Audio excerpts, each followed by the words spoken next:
করার নাই।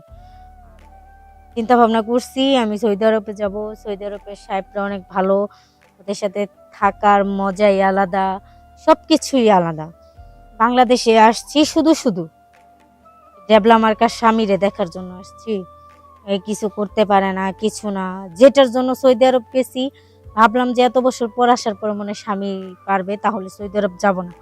তাহলে এখন দেখি না, আমার স্বামী কোনো কর্মেরই না, কাজেরই না। তো লাস্ট ফিনিশিং এ আমি এটা করলাম যে আমি আবার সৌদি আরব যাব। সৌদি আরবেই আমার ভালো। তো সেজন্য আমি সৌদি আরব চলে যাব। আর স্বামীরে দিয়ে আমার কিছুই হবে না, আমার সৌদি আরবের সাহেবরাই ভালো, ওদেরকে নিয়েই করব আশা করি ভালো। আর আসল কথা বলতে কি, আমার ফ্যামিলির সবাই মানে বিদেশ যাওয়া নিয়ে অনেক কিছু বলে যে তোর সংসার ছেলে মেয়ে ফেলাই দিয়ে তুই সৌদি আরব গেছস, যাক গেছস ভালো হয়েছে, 5 বছর করে আসছিস, এখন আর যাওয়া লাগবে না, স্বামীর সাথে থাক, স্বামীর সংসার কর। কিন্তু আমার ভালো লাগে না। বাবা মাকে তো বলতে পারি না যে তোমরা এমন একটা লোকের কাছে বিয়ে দিছো যে তোমার মেয়ের চাহিদা পূরণ করতে পারে না। আর আমাকে সবাই, যারা যারা আমার ভিডিও দেখতে চান তারা সবাই লাইক কমেন্ট শেয়ার করবেন। এখন আমি আপনাদের সাথে আমার ছোট্ট একটা জীবনের গল্প নিয়ে বলবো।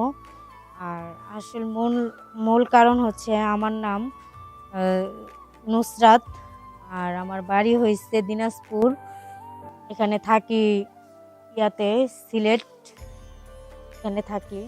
আর সিলেটে আমার বিয়ে হয়েছে, ওখানেই আমি থাকি। মেন উদ্দেশ্য হয়েছে আমি দীর্ঘদিন সৌদি আরব ছিলাম। আর সৌদি আরব থাকার কালে আমি যেই বাসায় কাজ করতাম, মালিক তার সাথে মানে ওই সৌদি আরবের সাহেবদের সাথে আমার থাকতে হইতো, খাইতে হইতো, সব কিছু ওনাদের সাথে করতে হইতো, এবং কি ফিজিক্যাল স্বামী স্ত্রীর যে মিলন ওইটাও ওনাদের সাথেই আমার করতে হইতো। তো এরকম করে করে প্রায় 5 বছর কেটে গেছে আমি সৌদি আরব থাকি। তো সৌদি আরব আসার পর বাংলাদেশে এখন দেখি স্বামীকে আর ভালো লাগে না, স্বামীর প্রতি আমার কোনো আগ্রহ নাই, বা ওনার প্রতি আমার কিছুই নেই। আমার শুধু সৌদি আরবের সাহেবদের কথা মনে পড়ে, মানে ওদের সাথে থাকতেই আমার কাছে ভালো লাগে। তো আমার স্বামীকে তো আমি বলতে পারি না। আর আমার স্বামী, আমি এত বছর পর বা বিদেশ থেকে আসছি, উনি তো পাগলের মতো আমাকে ভালোবাসে। উনি আমাকে বলে, কিন্তু আমি ওনার কথা মতো চলতে পারি না। আর ওনাকে আমার ভালো লাগে না। সৌদি আরবে যতদিন ছিলাম সাহেবদের সাথে, সাহেবদের সব কিছুই মনে করেন যে বাংলাদেশের থেকেও পারফেক্ট, ওদের সব কিছুই অনেক ভালো। তো সেখানে এখানে আসার পরে স্বামীরটা আমার ভালো লাগে না। হ্যাঁ ঠিক আছে, আমার স্বামী আমার সাথে থাকে, কিন্তু ওনার ইয়াটা আমার কাছে একটু ভালো লাগে না। সৌদি আরবের সাহেবেরটাই আমার কাছে ভালো লাগে। বলি কি করব, বাংলাদেশে আসছি, এখন স্বামী তো আর করে না, আর আমার এগুলো ভালোও লাগে না। স্বামীকে ভালো লাগে না, বাংলাদেশটাও জানি কেমন লাগে।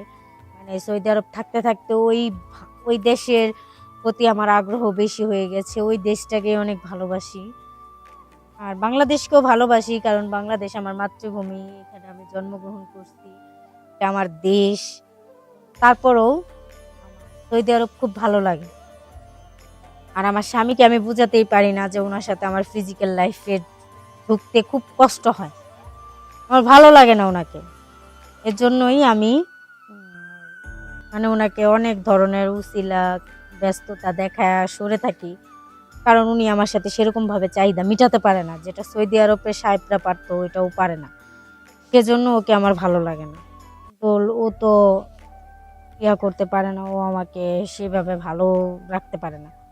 সেজন্যই তো আমি এখান থেকে চলে গেছি সৌদি আরব। কারণ একটা মেয়ে তার স্বামীর কাছে আশা করে তার চাহিদা, সেই চাহিদা যদি পূরণ না হয় তাহলে সেই স্বামীকে দিয়ে কি করব? স্বামীর সাথে থাকতেও ভালো লাগে না। চাহিদাটা সবচেয়ে বড়, কিন্তু চাহিদাই পূরণ করে না স্বামী, সেজন্য আমার স্বামীকে ভালো লাগে না। আর আমি আশা করি আমি সৌদি আরব চলে যাব কিছুদিনের মধ্যেই। আর স্বামীকে আমার আসলেই অনেকটাই খারাপ লাগে, ভালোই লাগে না।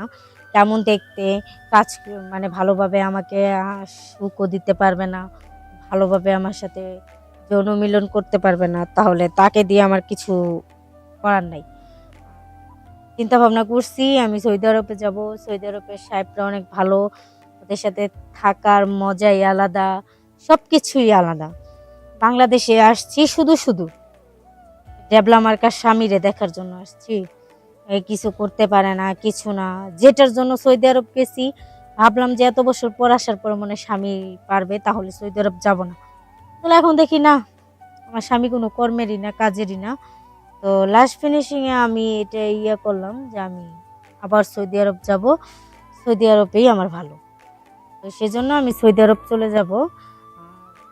স্বামীরে দিয়ে আমার কিছুই হবে না, আমার সৌদি আরবের সাহেবরাই ভালো, ওদেরকে নিয়েই করব, আশা করি ভালো। আর আসল কথা বলতে কি, আমার ফ্যামিলির সবাই মানে বিদেশ যাওয়া নিয়ে অনেক কিছু বলে, যে তোর সংসার ছেলে মেয়ে ফেলাই দিয়ে তুই সৌদি আরব গেছস, যাক গেছস ভালো হয়েছে, 5 বছর করে আসছিস, এখন আর যাওয়া লাগবে না, স্বামীর সাথে থাক, স্বামীর সংসার কর। কিন্তু আমার ভালো লাগে না, বাবা মাকে তো বলতে পারি না যে তোমরা এমন একটা লোকের কাছে বিয়ে দিছো যে তোমার মেয়ের চাহিদা পূরণ করতে পারে না। সেজন্যই সৌদি আরব গেছি। আর সৌদি আরবের সাহেবরা খুব ভালোভাবেই চাহিদা পূরণ করতে পারে, ওদের সব কিছুই ভালো।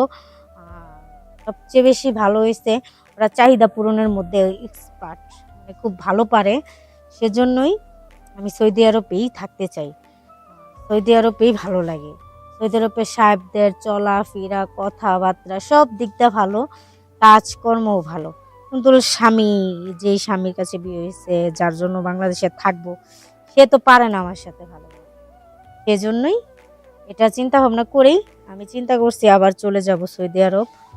তো আশা করি সবাই ভালো আছেন, ভালো থাকবেন।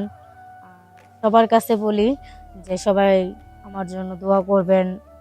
আমি যেহেতু সৌদি আরব যাচ্ছি আবার, যাতে ওইভাবে থাকতে পারি, ভালোভাবে থাকতে পারি, সবাই আমার জন্য দোয়া করবেন। আর একটা কথা বলি, আমি নিজের চাহিদা পূরণ করতে যাইয়া খুব ভুল একটা কাজ করছি।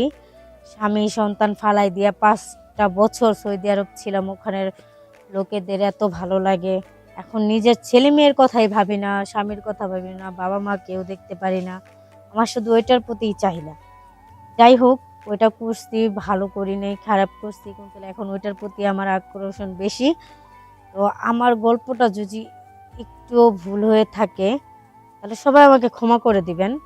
কারণ একটা নারী যখন নষ্ট হয়, একটা পুরুষের জন্য হয়।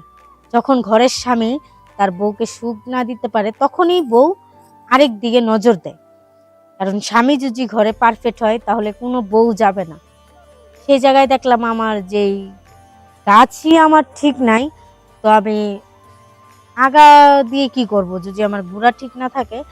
তো সেজন্যই আমি চলে যাচ্ছি সৌদি আরব আবার।